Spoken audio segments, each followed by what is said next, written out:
Welcome to the Sounds of Chicago podcast, brought to you by the Chicago Music Guide. Hi, my name is Mark, and this show is dedicated to the vibrant local Chicago music scene. Chicago has a very storied history when it comes to music, and we're going to talk to a variety of local artists to capture the heart, mind, and soul of the thriving local Chicago music scene. Today, I'll be talking to two prolific songsmiths, full of pop sensibilities and hooks galore. From the bands The Luck of Eden Hall, The Thin Cherries, and a fantastic solo artist, Mark Lofgren. And singer-songwriter, Big Stir recording artist, and leader of the Finns, Dolph Chaney. Dolph and Mark here, and we're just talking about songwriting and live performance and just stories that come to mind. Sure. Yeah, so, well, you kind of, before the cameras were rolling, or right as they were rolling, you were talking about rock and roll and rebellion, against your parents. I thought it was interesting because you came from, a family, more traditional family than mine. So how did that come out? Like, were they supportive, or is that?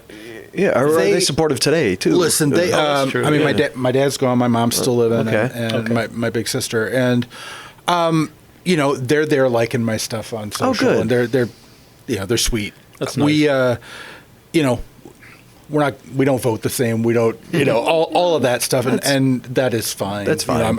I'm happy to have them, but my favorite thing with my dad was when the Monkees were back on MTV and Nickelodeon, like late '80s. Sure.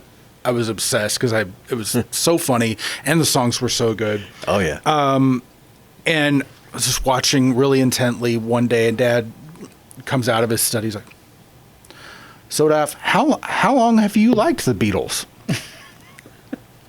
And I'm like, "Well, I've liked the Beatles a good bit, but this is not them. This is the Marx Brothers." Okay, kind of. This is not them. So it's just funny. They were, they bought my first guitar.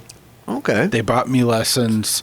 Can't be more supportive than that. They kept me going through that. There's a good memory of me and my first, well, not my first teacher, one of my teachers doing a show in a deli, like him and all his students, right? And we did Dust in the Wind and Stairway to Heaven together. And there's my ma dutifully, at the table, smiling away. So fantastic. I can't, it would be super easy and cheap and unfair for me to bag on the fact that we're different and all of that. Like, they were there for you every step of the way. Precisely that.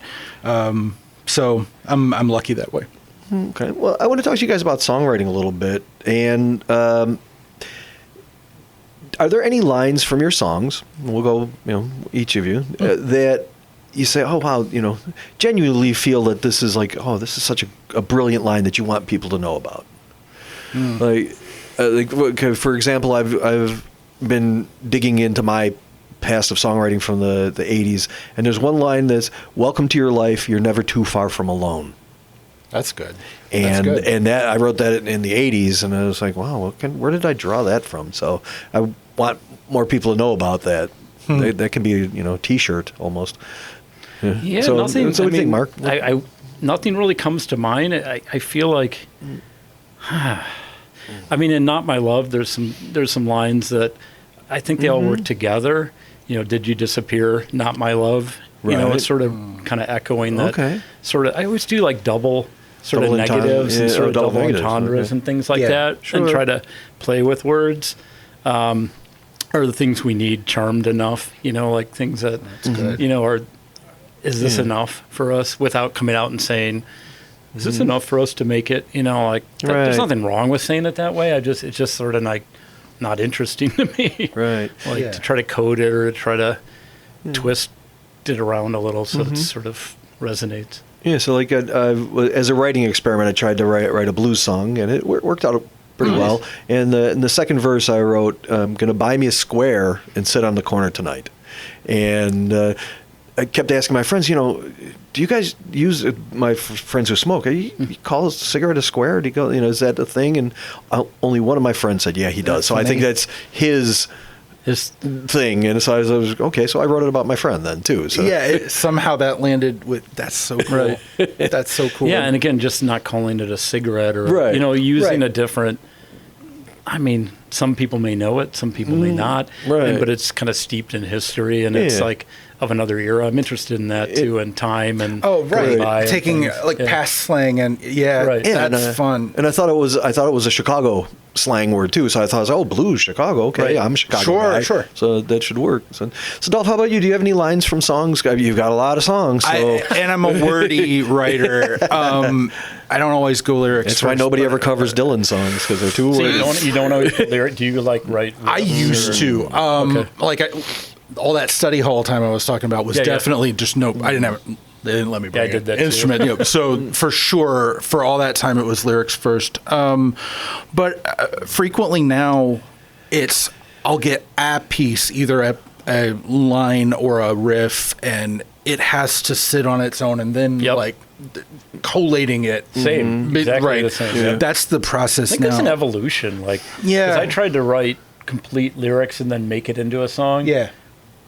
I don't know. It's fine, but I find myself not doing that at all anymore. Right. Yeah, only once in a while. It's very often not using those words because it's like I can't make it fit in the story. Right, right. Or it doesn't work with the riff or with the change. They don't line up. You cram it in, you're like, well, that's and then now it sounds, you can tell. Right.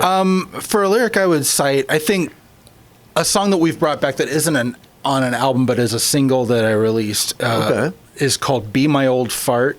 Okay. And again, your sense of humor comes through. Again, it's like I thought of the idea and it just sort of tumbled out really quickly like that. But it's just the idea that we reduce so many love songs are so young. Right. And it mirrors the way a lot of people still get trapped in their relationships. Okay. So often we don't get past that image of the person when we met them. Right. And so I wanted to write, I don't know, a Grow Old With Me, but that was fun. Or When I'm 64. Or When I'm 64 that could rock a little bit even. And so there's some good ones on there. I mean, there's a ton of jokes, but I think the lines that I get to that always kind of feel less jokey are in the second chorus. And it goes to... dry all your tears on the sleeve of my heart. Okay. Don't let all your memories haunt you, because I only want you to be an adult. Wow. Don't put the result before the pill cart. And that's the wrong kind of diaper. Be my old fart. Nice. So that's that one. I'm happy made it to the live set. The Finns are doing that now, and we're having a good time with it. I wish I could bring you guys to some of the open mic nights that I go to check out, and you guys could set up like a songwriter's booth. Ooh, and just love that. You watch somebody do their little set, and then come over and sit down with you, and you consult on them and give them punch up notes or something, which would be awesome. Inevitably end up learning both ways in scenarios. That's really fun. It's rewarding too. I used to teach, video and motion graphics at design colleges, right? That served kind of underprivileged. It'd be the first ones who got a college associates or whatever. Mm-hmm. So it's rewarding. You learn stuff like, wow, I didn't think about, how you could use this. Sure. Songwriting could be the same. Mm-hmm. Absolutely. Well, is. I mean, that's the thing. I learned a long time ago. No matter who you see live, it could be Taylor Swift at the Enormo Dome, or somebody in a corner playing an acoustic guitar. You should always, as a musician, learn something from that. Yeah. You learn what to do or what not to do. Was that a Spinal Tap reference? Yes, it was. Yeah. With Duke fame. And the Enormo Dome. Just as God made me, sir. It's like you sold it out. We have to go wait in the lobby. And he can't get his name right. We can't talk Liam. What a great movie. Derail it. No, you had to call out the Spinal Tap. Yeah, no, you got to. I mean, and they're coming back. I know. We'll see how that goes. I don't know. Yeah, well, so is Beetlejuice. So what time are we living in? Nothing's ever as new as nostalgia. Right. Well, I just have been dipping my toe into a lot of nostalgia the past couple of weeks because a friend of mine, bass player, has a every year backyard barbecue party, and it's his music party too. And we decided to put our band back together from the mid '80s. Fun. Yeah, it was neat. But they were throwing demos at me of songs that I've completely forgotten. It was interesting, and it's very of its time, And so that's where that reminded me of that line, "You're never too far from alone," came back again. Sure.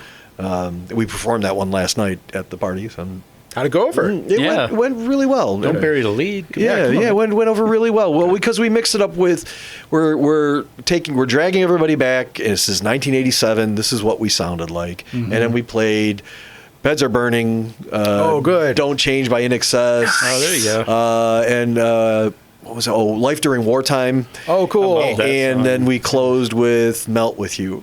Of course, because it's all, that's the greatest one-hit wonder that never charted, and everybody knows it. That had one of those great little, I love that bass slide up. When I learned, when I was playing, I learned that. It's like, so good. Stole that for a few songs. Yeah, they're back too. Modern English. Are they? Are they? Yeah. Son of a gun. Or did they ever go away? Well, there were some falling out, and then Wait, I heard Oasis is getting back together now. I did see that. They buried the hatchet? Yeah, supposedly. They buried the budget, I think. Well, they're supposedly going to do Glastonbury and a few other and tour. I don't know about a record. Dump truck full of cash came up to their house and Noel got divorced, I think, and it was a catalyst, is what somebody said. Yeah, that's exactly how we got the Beatles anthology. Yeah, because George needed money. George needed the money. Yep. And he's like, okay, I will go and revisit the past and hang out with you guys. Yeah. I highly doubt they'll make it to the U.S. together ever. Yeah. If they get through a show. Right. Yeah. That's something else. I did see them twice back when they started, and I'm kicking myself for not going to see them at Park West, but I saw them at I saw them at the Vic, and then I saw them at Aragon. And it was great. They were a great live band. Just straight up. And I remember when the single, for the first single from their second album was "Some Might Say." And when it was middle of summertime, sunny day, it's on the radio. I'm like, oh my God, this is done. This is going to be a huge album. Whatever is on it, it's going to be massive. Yeah. I mean, because that was definitely a car song, for sure. So you guys both play solo. What's your regimen for preparing for solo gigs? Asking, for a friend. You do more than I do, I think. I did for a long time. I didn't have a band for about a 25-year period. Wow. Yeah.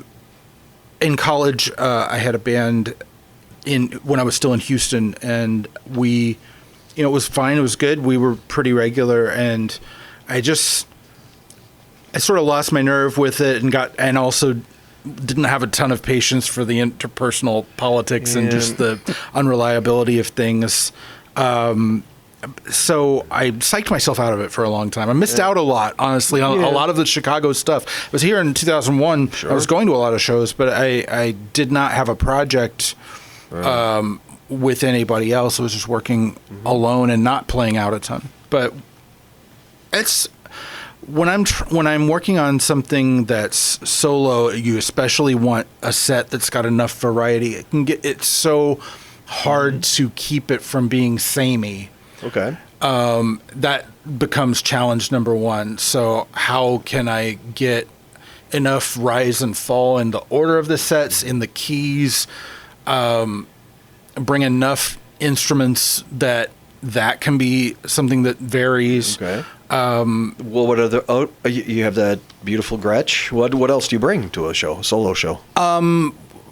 So even with the Finns, like the other main electric guitar is a Telecaster with humbuckers in it, and so there's enough of that rock side of it. But yeah, I would typically bring an acoustic and an electric, and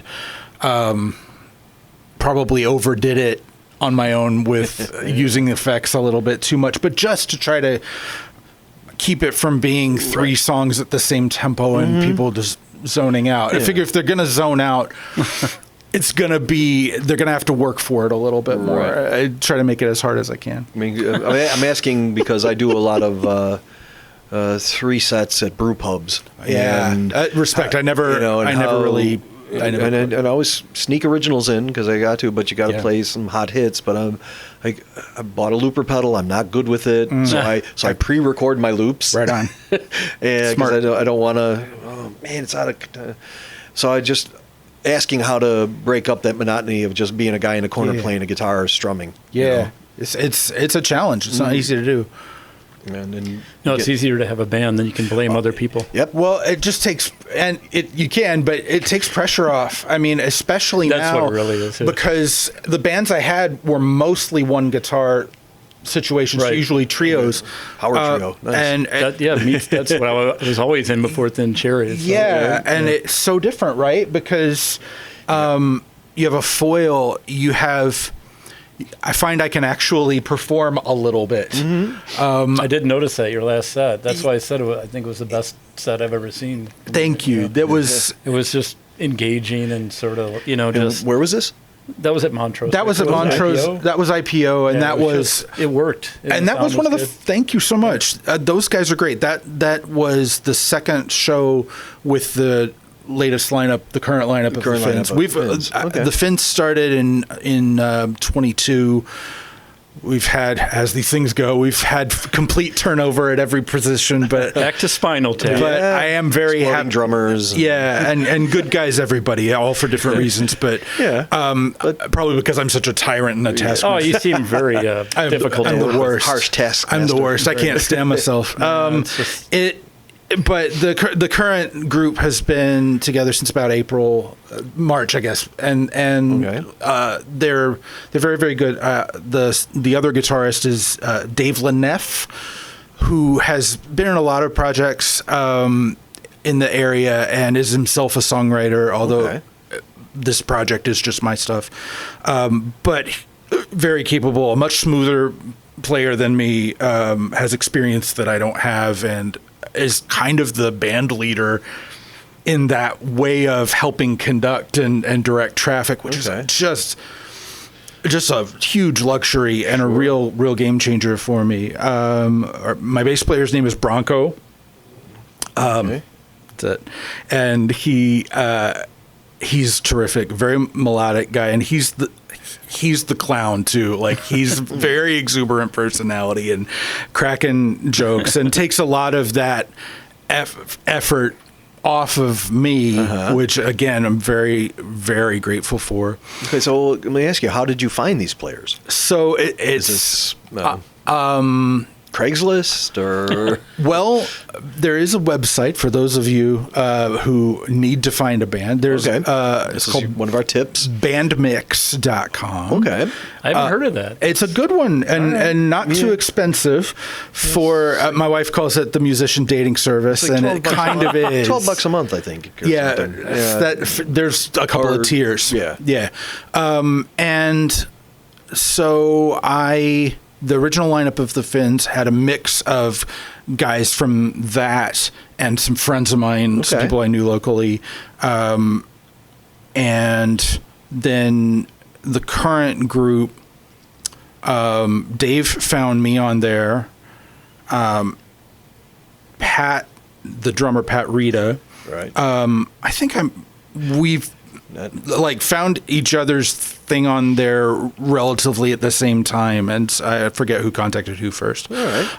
So mostly through Bandmix. Mostly, and Bronco was playing in a cover band with the Finns' original drummer, Bill Skafish. Okay.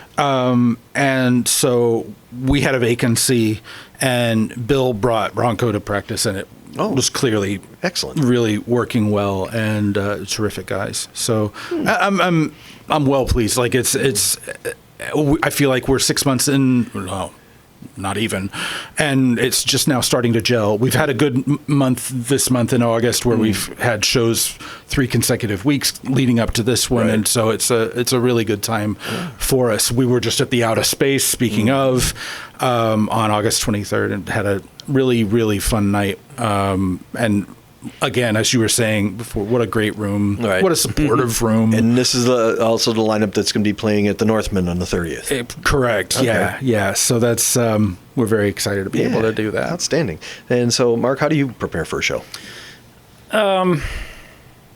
I don't. No, I'm just kidding. No, for a solo show, I sort of similar, but I have just been doing acoustic. Right. But I will bring. So I have a Fender acoustic electric. Okay. Like this. Yeah. The new, which is awesome. So I will kind of electric it up for a few to make variety. Sure. Yeah. And I'll try to throw one unexpected cover in. The times I've played is Black Moon Book. I like to do songs that are sort of like you would never think is acoustic. Like I did. That's when I reached for my revolver. Okay. Mission of Burma. So I did something that's like not.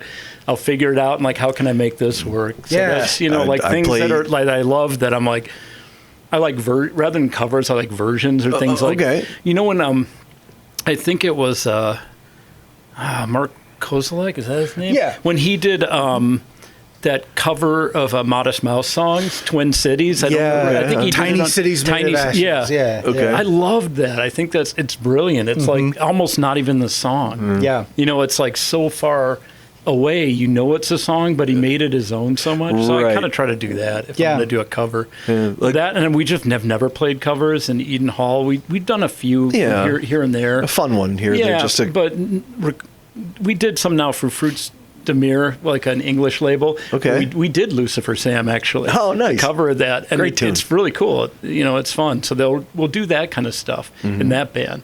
But as far as Thin Cherries, I don't know. We have enough trouble learning our own songs. Yeah. You guys have such a good vibe. I really, the Thin Cherries, especially when you can see the 6-person full edition extravaganza. It's so so lush. It's a big dysfunctional family. That's why we don't do 6. It's hard to wrangle. Yeah, you can attest. I've never had a band that large. Don't recommend it. 5 pieces. We the one time that the 5-piece lineup was together, the Finns, we were on Phyllis's musical end stage. Oh my God, that's hard. Before they revamped the PA. Yeah, because now you can kind of do it there. Well, but I mean, even the Montrose stage is kind of we couldn't do 5. Make it work. Yeah. I don't know, like Montrose, people on the floor.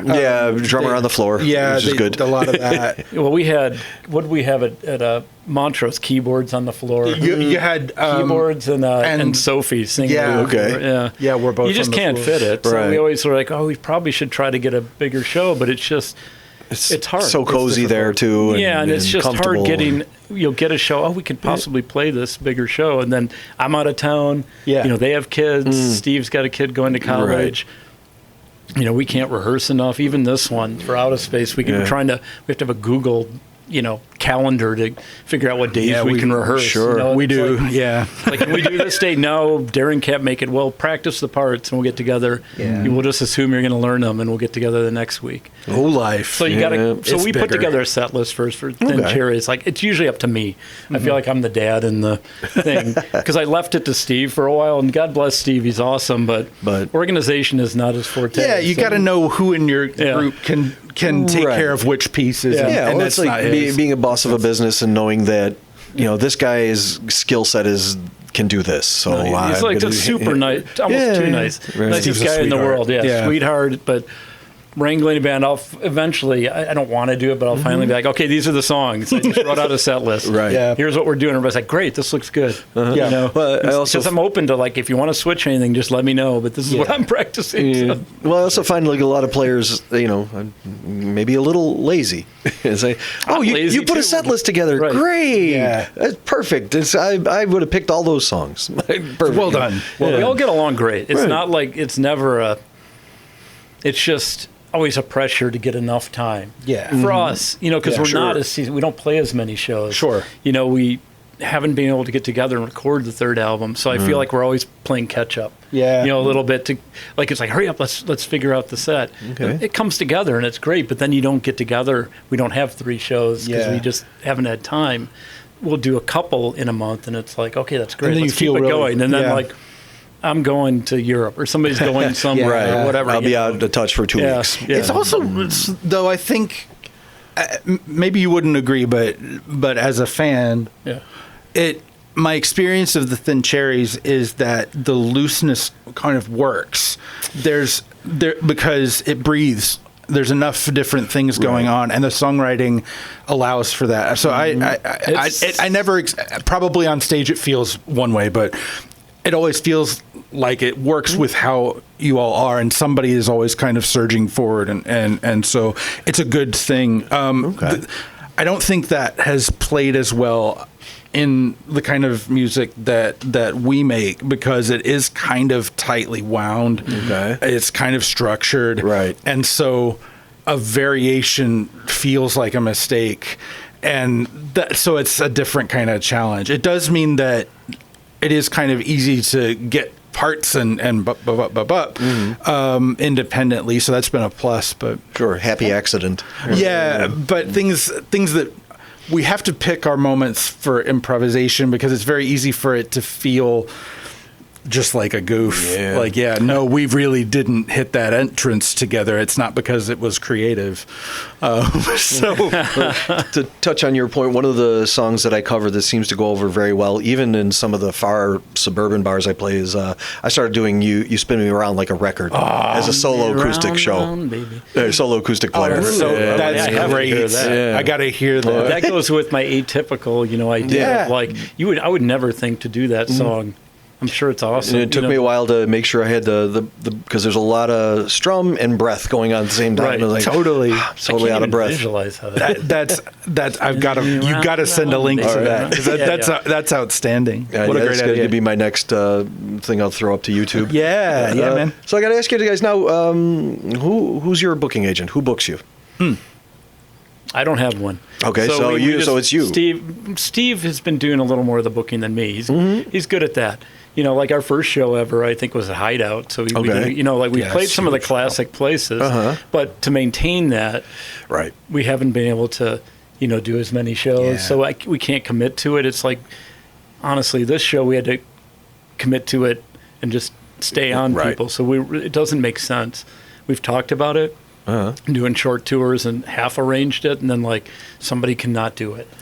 Steve and I have done solo, talk about preparing for solo shows. We've done this 2-piece, which is fun, 2 acoustic, an electric and an acoustic. I'd be open to that, but even it's more fun with a band, right? I mean, for me, it's so different. Well, I find playing also with a band, I have to play differently. Yes, because there's you are the drummer, the guitar player, the bass player, all that when you're playing as a solo player. 100%. But then as a drummer, you say, I can't do that because I'm bleeding over other things. I just got to match the snare drum, and that's it. I think the challenge of booking shows in Chicago and everywhere, it's not like pay to play, but you have to deal with booking agents and people who book at places. Like we used to be able to get shows at Subterranean, Beat Kitchen. And then they'll get a booking agent who'll take a cut, and you're paying for the sound person and the doorman and all, and it almost like saying, makes me not want to play. You can't even tip the bartender at that point. I'm like, what's the like I don't really. It's not that it's important, but it's not that important to me. To me, it's more about writing music at this point. And I want to play out occasionally. But I don't know if you had better experiences. I wouldn't play more shows. So. We're at a. I went so long with no shows, and so I'm learning this still. I'm still making my first contacts with a lot of people. So, I have been very fortunate to be able to have friends who will have me on to open, to have a couple of places that are very supportive that'll have me back after the first. I mean, Montrose we talk about them a lot, but they've been just terrific to both of us and our projects. And you need that home base, really. Sure, and such an expansive city, and somebody who's going to champion you a little bit. Because it and ask you to play, and which is like nice, and it helps you from getting discouraged. So, but I am doing that on my own. Like I have people help me with just proofreading and like I don't know, I've just had to write about myself. Do I sound like a jerk? Am I saying enough of the things that people will actually care about? Is anything a lie? And Let's hope. I probably need a few, but are they the right lies? Well, am I going to have a cease and desist or a bait and switch clause about anything? I didn't know you were born in a basement in Czechoslovakia. Such a great story. The Cheap Trick story. This band has no past, right? Exactly.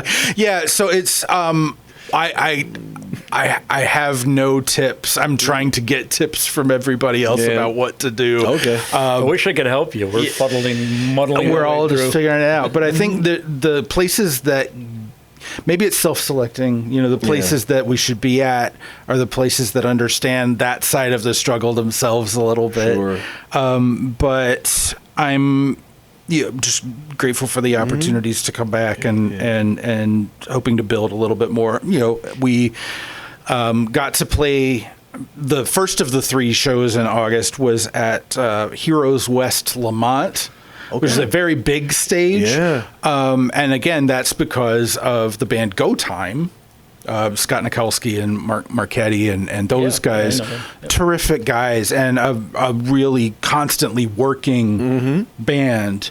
And they've been lovely to me, and so they invited me to join them, and that's the best.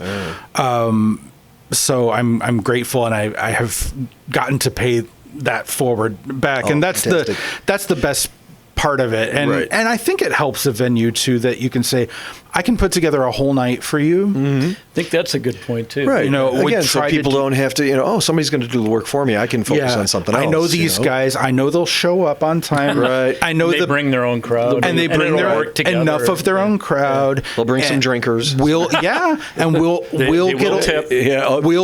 have disposable income a little. And it's key. We're willing to share enough gear to make it, easy transitions. If you can do a little of the work for the venue, that I have found that helps at least sometimes. Sure. Yeah. It should. I mean, it's logical that it should. Right. But I still don't have, it's not that I have a huge, I can't say that I draw 200 to fill somewhere, hopefully sometime. You don't want to lie about it. Exactly. We got offered shows at bigger places, and they're like, can you guarantee 150? I'm like, no. I mean, ideally, I think we can bring 50. We might be able to bring 150 on a good night. Sure. Right.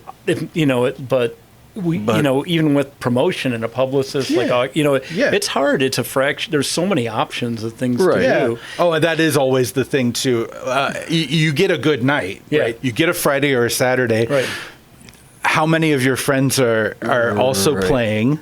Yeah, or you'll get a lot of responses, but a lot of them are maybes. Well, which is what I do. I mean, I'm being honest. Yeah, everybody's got the same thing happens to me. You get tired, or something comes up. Life happens, and that's part of the thing. So I feel like when you were younger, I was much more committed to going out every night or almost every night because you don't have obligations, and you might not have a lot of money, but the nights were cheaper. Like Metro used to have like a $5 night, it was for local artists on Wednesday when I first moved here. Now it feels like there's more competition for shows, and it's hard to get on unless you know somebody, it's hard to get on a bill, at Metro or somewhere. If you do get on a bill, which we haven't, but with Eden Hall, we opened for Lemonheads and some other bigger bands, it was what we were doing. Sure. We didn't have families. We were in our 20s. And there was that the commitment of... We were putting up flyers. We could still put up flyers on poles before they'd arrest you. I remember running from a cop once when they started to enforce it because we were putting them up and I know we can outrun this guy. Yeah. Let's still put it up and then we'll run. Yeah. I'm sorry, officer of the... whomever you were. Maybe the officer came to the show, though. Yeah. Well, this is a pretty good deal. There's 3 bands on this bill. Maybe I'll... For $5, Those guys are fast. Those guys are fast, too. They got great legs. They must be a good band. They're in shape. Can you imagine the energy on stage? It's going to be great on stage. Yeah, well, I found that when you're like inviting... Jim Morrison, then they all show up with like handcuffs, like, oh no. But that's a great show, though. Exactly. That's publicity. Great way to end a show, yeah. Being carted off. Convicted, never. Yeah.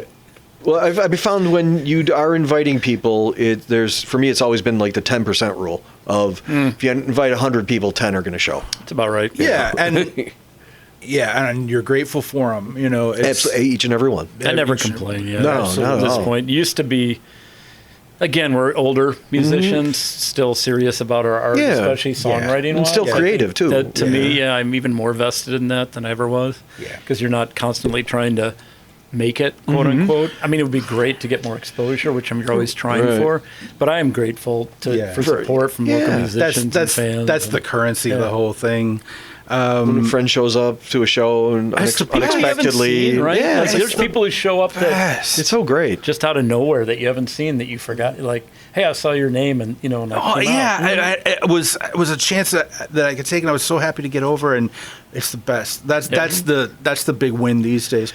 I mean, there's no music business unless there's it's the 1% and 99%. Yeah, I think as far as building the scene, it's building within communities. It's not like there's not like a, that 90s era label. There's not labels signing anyone really. No. I mean, it's fractured. There's smaller and smaller labels.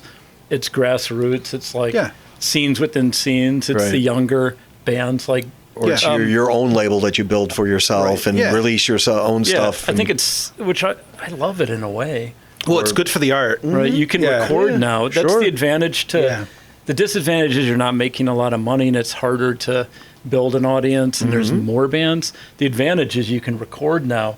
There used to be more gatekeepers. Right. You can make stuff sound good. Absolutely. With like you can come away with home gear. You absolutely with less money. Yeah. Like I remember recording at CRC, for some of our Luck of Eden Hall demos. And spending way too much on the first one with a famous producer when we were getting getting in the reader and other stuff. Yeah. And then the bill came, we're like, what? How are we going to pay this? We had to Well, that was the idea is that back in the day, record companies were just banks. They were loaning money to bands. Yeah. Right. And that's pretty much it. You had to pay it all back. Right. Yeah, which the secret they didn't tell you about with advances. Oh, man. We'll pay for this recording.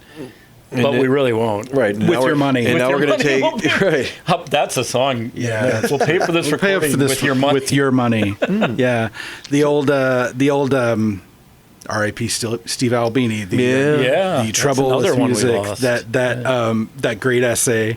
The...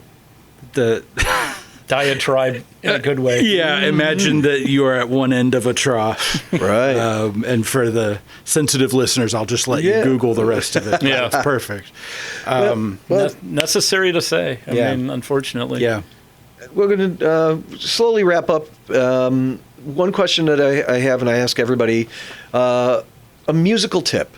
Or a tip about performing or songwriting or prepping.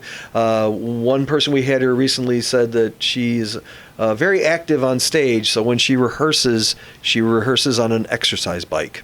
Oh, that's fun. And I was like, wow, I never even thought about that. That's a good way to keep in shape. Right. It's great for breath control. Right. And also keep that energy level. Very smart. And it could be any tip about anything that you'd want to share with us. So, Mark, do you want to go first? I don't know. Songwriting wise, don't be afraid to experiment and to try new things. Yeah. Don't get boxed in by trying to make this song fit in a certain way. Even if it started one way, follow the muse and just if you hear something on it that doesn't work, but you were kind of like, I really wanted to keep this in, take it out, see what happens. Yeah. Take things out, plug other things in. Don't be afraid to write, not just from the heart, but just let yourself go. Don't try to force it. Yeah. I get into ruts. Everybody gets into ruts. Yeah. I'll write a bunch of songs or listen back, and it's just bad. And give it a rest too. Okay. I'll give it a few weeks or a month. Yeah. And then I'll pick the guitar up again. Time is, don't beat a dead horse. There was one question I want to get to actually before we wrap up, though, is how do you guys deal with writer's cramp? Yeah, I just started that, and then I'll let you finish it. I let it go now. Okay, I don't just force let it go. I tried to. For a while, I was trying to be a novel writer, and I had an agent for a little while, trying to finish a book, and that was such a painstaking process, and I couldn't let it go. I had to keep, and if I had just stepped away, because it really soured me on the whole, and it made me super depressed, and I got in a worse shape than I was when I started it. I never wanted music to become that. Yeah. Okay. So just don't be afraid to just step away. Do something else. I play stupid old man sports. I still play baseball on old man teams. Do something else. Walk the dog. One of the things I would do is I would take a shower. Yeah, that's even because it just really go on the back deck. Just sit there and look at the trees. Or doing something. I don't know. Doing something that's a mindless activity that will wipe my slate clean. Perfect. And then sit back. And I'd usually think of a line or two after that. And you can come back to a song, right? Mm-hmm. Yeah, like you don't have to finish it. Like you read stories about great artists who just hammered it home and had to finish in 2 weeks. And I was up for 48 hours. It works for some people. It doesn't work for me. Like don't be afraid to come back to it. You might be surprised how good it is or how bad it is. Like, why did I spend all that time on this song? It's so true. And I think when I gave myself permission to do that was when I found out Elvis Costello does that. Wow. Oh, I didn't know that. And that I'm vindicated. Exactly. Nice. Exactly right. Like the thing specifically about pieces from old notebooks and lines from old songs. Once I read that, I was well, then it absolutely must be okay to do. He's the man. Yeah. Very similar kinds of advice. Like you want to give yourself room for the unconscious mind to take over. You need the mechanics in order to be good at what you do. You need the repetition in order to have muscle memory, mental muscle memory. You have to build pathways. All of that craft stuff is really important. Mm-hmm. And then you have to let that be automatic and just zone a little bit or change one thing and something if it's samey. Anything. You can say you've got a chord progression you've done 1,000,000 times. Change one of the chords. Just make it be something else that is nonlinear, and then do the work to figure out how you can get there and make it not sound stupid. And you won't be able to the first 5-10 times, but eventually it becomes a way. It becomes a habit. It becomes a way to break it out. Make it gamify things. Yeah, it's make it fun. Make it fun for yourself. Give yourself a reward at the end. But very much in keeping with what Mark and Mark have both brought up here. Enough variation to just keep it fun. Like if this becomes work, that's a bad time. Right. They call it playing music, not working music. And I felt like that's, it's cliched, but, It's the facts of it. When we talked about Luck of Eden Hall, that it became not fun. It's like we were trying to make it, more so with the manager, and we got to fly a label in, and then the show would not go good, or they'd be like, you guys got to do this. Should you get a lead singer? It becomes like and I just became disillusioned, stopped writing songs. I was just I don't even want to write songs anymore. And you don't want to end up like the Turtles. Right, if you know that story. Just rediscovering the love of it, and then connecting with Steve and just, hey, let's see if we can write songs together, having a willing partner. And we approached it like, it might not work. I don't know. You write different songs than I do. Maybe it won't work. And then it worked. It absolutely works. Who knows? Don't be afraid to play with other people that you wouldn't normally play with either. Collaborate. You don't have to be a hero. You don't have to do it. Like you were saying earlier, you do not have to do everything yourself in order. You're not winning anything that way. Right. Find people who can fill the holes in what you can't do. We're so lucky in Chicago and surrounding that there's thousands of us who can do the pieces that we can't do. Find them. They usually, even if they're a mess, they want to have fun playing music and take the ride. And even if you record on your own, don't master it on your. Get somebody. Get another set of years on it. I made the mistake of trying to do that on one of the. I think the first solo thing I did, and I just blew it all up and went. Yeah, because you can't. It'll be a bad product, and you'll hate the record because you listen to it too many times, even if you actually made a good one. And they'll catch stuff. They'll be like, well, Mike Hagler's great at that. He'll listen. He's like, I don't know, that guitar, I don't know. But he won't, say you should take it out. Maybe revisit that. Yeah, he'll give you a little hint. Vocals are kind of buried. Where's the bass on this song? Yeah. Did you record bass? He'll say things like that. I'm like, wow. Then I'll listen to the mix. Oh, there's no big. It really isn't there. Yeah, you need because there's blind spots. Right, sure. I hear stuff a million times. Like I never realized the keyboard was that loud till I heard him mastered. I'm like, oh my god. Oh, we really Jesus. And it's just because they did the EQ in a slightly different way. Yeah. And suddenly or sometimes he'll master it and he'll send it back and not say anything. Okay, here's what I have, and then I'll hear it. I'm like, oh my god. All right, let me give you another mix. Yeah. He doesn't have to say anything because we work together.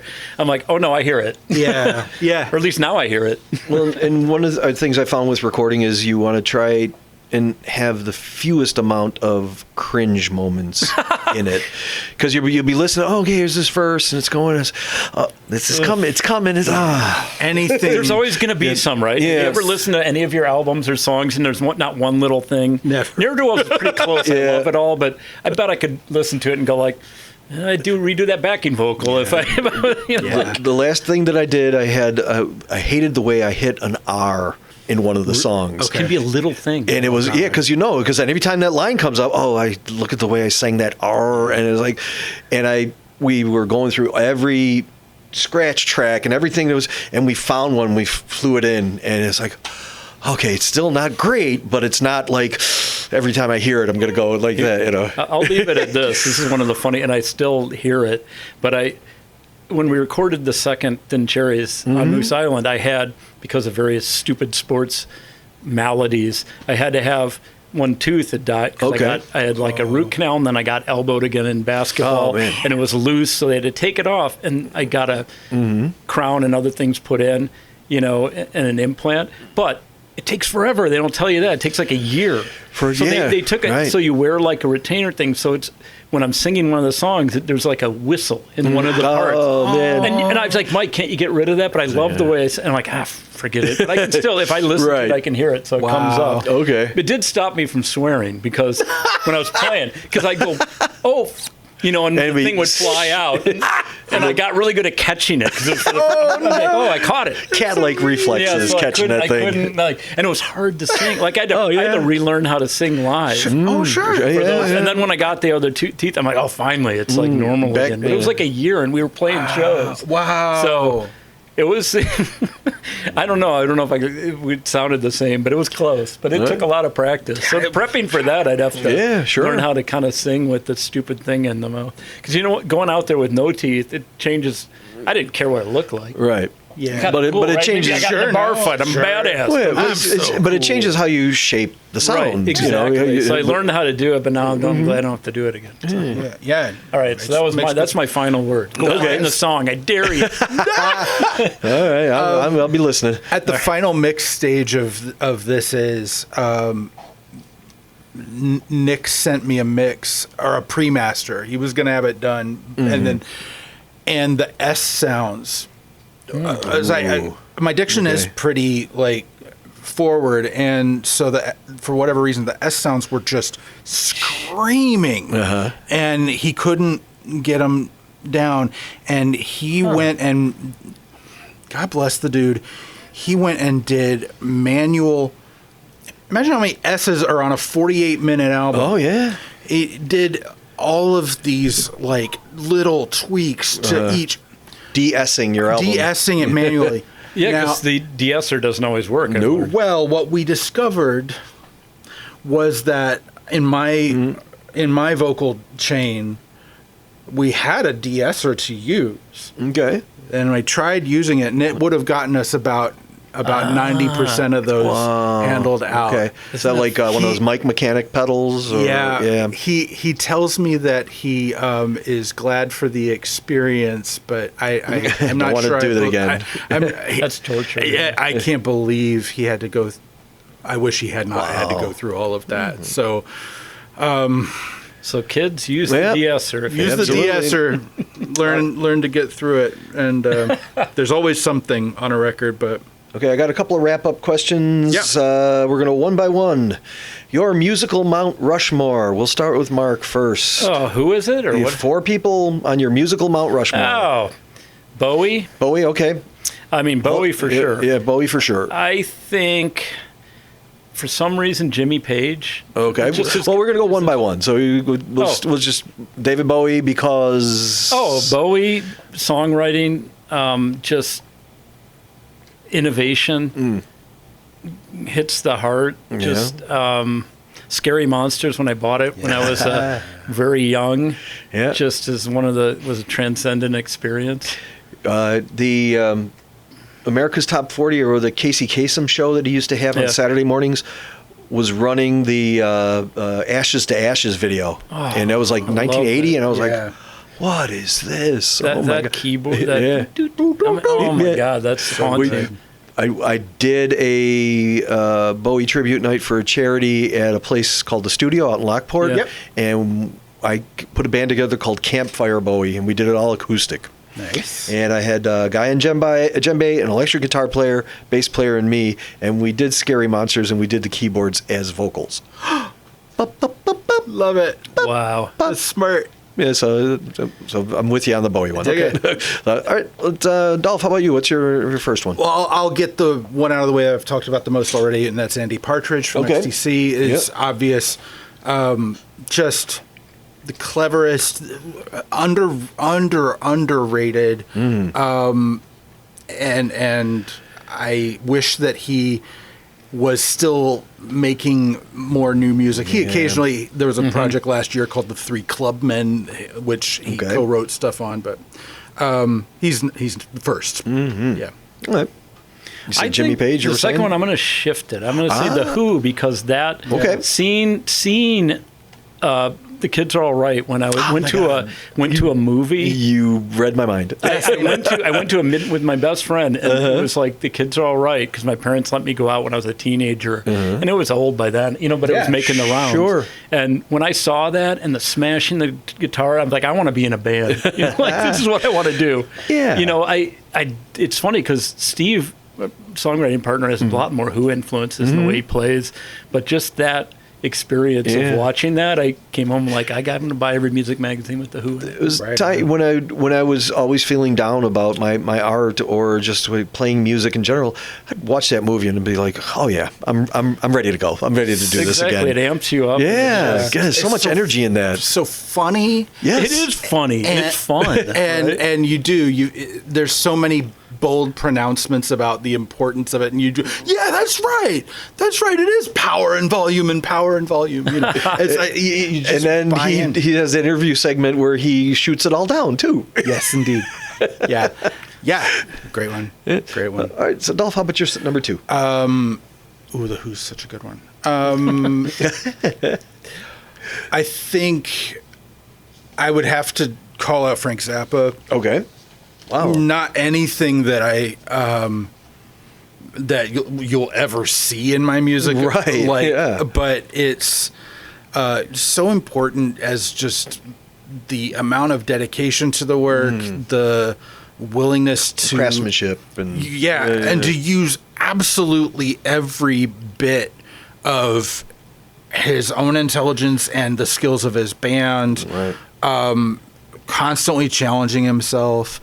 And again, horrendously funny. That's what I was going to say. That's where you see in your music then is the humor element. I'm always down for. I always am attracted to the people who are brave enough to say the thing that I'm thinking, and so. Like Zappa or roast comedy or, things I would never do because I would not want to hurt somebody's feelings. But I'd love to see it happen. The really cruel stuff. Monty Python, the really cruel stuff. And so Frank's there. Okay. I'm going to lump two together just because I find them related. Nick Drake and Elliott Smith. Okay. Very good. Both those just hit me. And also... especially with Elliott Smith, Nick Drake had such a tragic short, career, but just transcendent and not like anything else. Elliott Smith, because if you listen back, he had Heat Miser, which is kind of a ragtag. It went all the way from that to just a guitar acoustic, so I can relate to all that. And just the songwriting and chords I would never think of with Elliott Smith and waltz tempos and things that I wouldn't have tried. Some of the Eden Hall stuff I wrote for that. had sort of those tempo, like, because it's just like I wouldn't have thought to, like 3/4, and that got me thinking different tempos and changing up things. I still don't often write in that, but Sure. if I get stuck, I'll try different things, and always think like, don't be afraid to go up on the neck and try some weird chord, like you said. Yeah, sure. Yeah. Try an inversion somewhere. Chord. I've written a couple that I'm like, I would never play that. I'm like, God, that works. Yeah. But it will trick your ear to do the next thing. Right, and then it changes the whole song. One chord, like you said, can change the whole song. It's like, wow, that is not what I expected. I had a chord book, 150, chords and inversions. Flip it over. Oh, this is a different way to play E minor. What is that? E sharp or so. So it was like something that I never would play. And I wrote a whole song around that, just that chord. I was like, wow, that sounds neat. Where can I go from there? Well, if I go up a little bit, and wrote a whole tune around that. Yeah, it is a piece of magic. All right. Dolph, who's your next one? I have to say Bob Mould. Oh, nice. Just saw him at the Skokie. Were you there? Was a great night. I've seen Sugar a couple of times. That's what made me think of you. Yeah. Oh, he did electric guitar and all just him with effects. Yeah, saw him at Metro a few times solo like that. Dude. I saw him. The first time I saw him, I saw 2 Sugar shows. Okay. Both the second one especially, the most emotionally moving, loud rock show. It was Aragon. That was when I was in Texas. So the first show I saw was in Houston. The second one was in Austin, which Bob was living there for a while. So it was a very high, home crowd.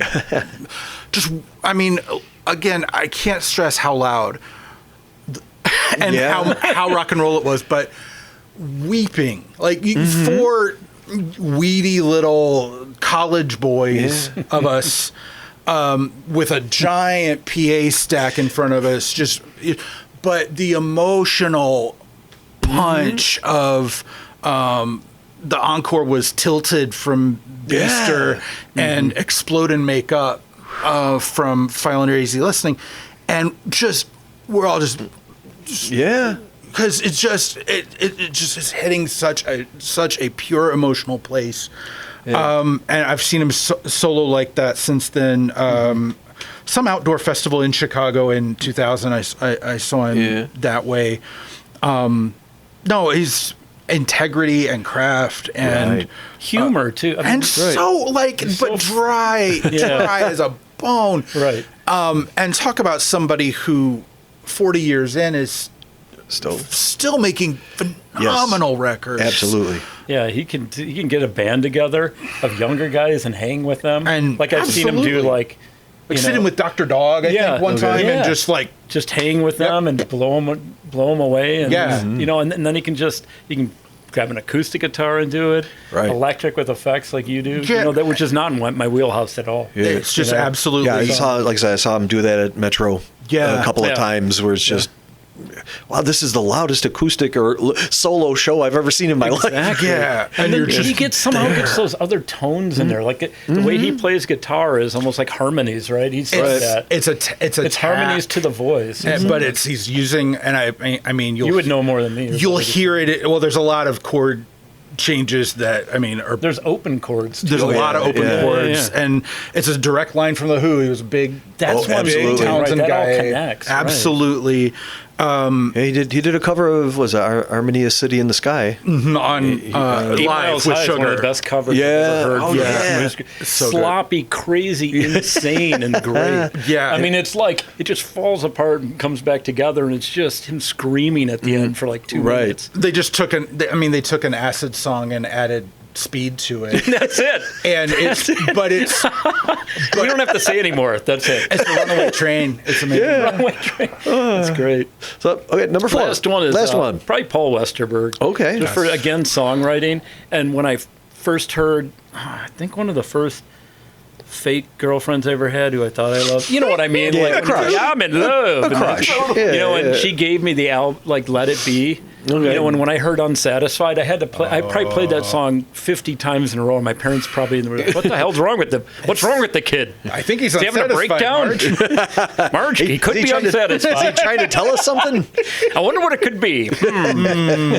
Just for the songwriting and the and the fearless, not to not be perfect. You know, like that's something like I can be a perfectionist, like we all can. Right. And if I have a bad show or we have a bad show, because we do have it in Jerry's, because like you said, we're a little ragtag, and it can go wrong for various reasons with all 6 variables on stage. Yeah. Mm-hmm.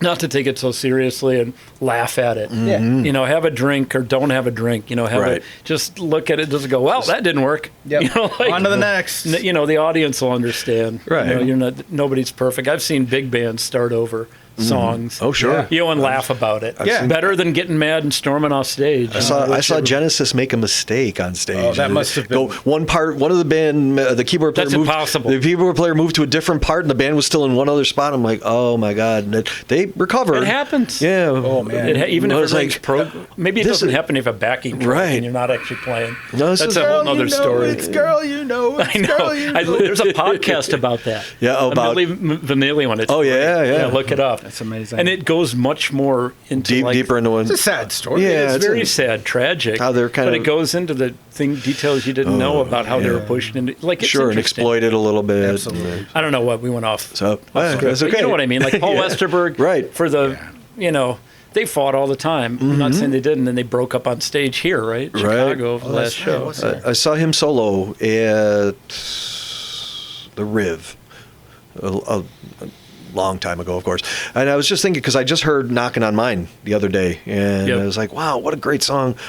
What is he doing these days? Because I gotta get to the Google machine. I don't know either. And find out. He did a bunch of I wasn't as into the solo stuff, except for I like some of the movie soundtracks. Yeah, the singles. Those two songs are amazing. I'm a sucker for those kind of his pop sensibilities, and that he kind of poo-poos a little bit sometimes. Right. But that's. He's a great songwriter, melody, sense, all that stuff. Yeah, absolutely. But I'd love to write a song as great as Unsatisfied. Yeah. Well, wouldn't we? We can't all be blessed to do that. Yeah. Well, Dolph, how about you? What's your last one? Okay, I got a last one to do. Yep.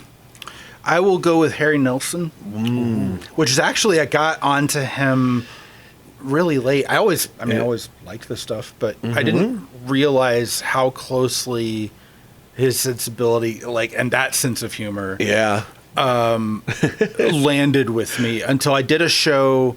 I knew it was going to be. I did a lot of theme shows when I did the live stream, right? Just keep it interesting and learn things I didn't know. And so I did a Happy Birthday Harry Nilsson show, that's up, I think, on YouTube. It's gettable. I did 26 songs, and just the process of digging into all of that. First of all, just to sing like that, it's a whole body thing, but it's so funny and so dry. And my favorite is Son of Schmilson, because it's such a mess. But oh my god, there's such good songs on there. Such good songs on there. So you know the story of when they were lowering his casket into the ground. The mourners were all around, and George Harrison was there, and he started singing "You're Breaking My Heart." Oh, perfect! And everybody kind of joined in. It was like that's a kind of, it was like a little aghast, but they're like, "Yeah, no, this is perfect song to sing him out with." Exactly right.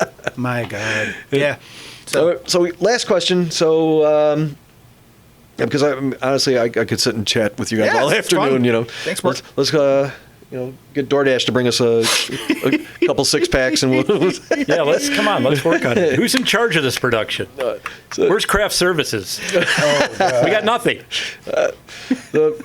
Okay, so Mark, pick a number between 1 and 10. 7. Would you rather never have to sleep or never have to eat? Never have to eat. Okay, why is that? Because I've had terrible insomnia, and it destroys your life. Yeah, okay. I've been depressed and anxious and not slept for a couple of days. And I could see not eating as long as I could have a little water or something. Sure. I'll forget breakfast half the time, so I bet I could deal with that. All right, perfect. Any number between 1 and 10 except 7?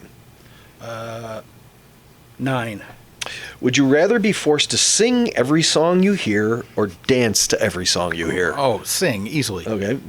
I mean that's... Yeah, there's reasons that we put big pieces of wood and string in front of us so that we don't have to do that sort of thing. Sure. I say we, I presume, but it's certainly for me. Like I was in a show choir in high school. Okay. I was not in it for my dancing. I was at the back singing on pitch so that everybody who could dance well would have a good reference. Nice. And just trying not to stomp too loudly to throw anybody off. Excellent, excellent. The popcorn's done. Okay, well, thank you guys so much. There's our craft services. Yeah, and again, pleasure to talk to both of you. Thanks, and Mark. look forward to seeing you in the future. And Sounds great. Take care. Thank you. Thanks so much. All right. Okay.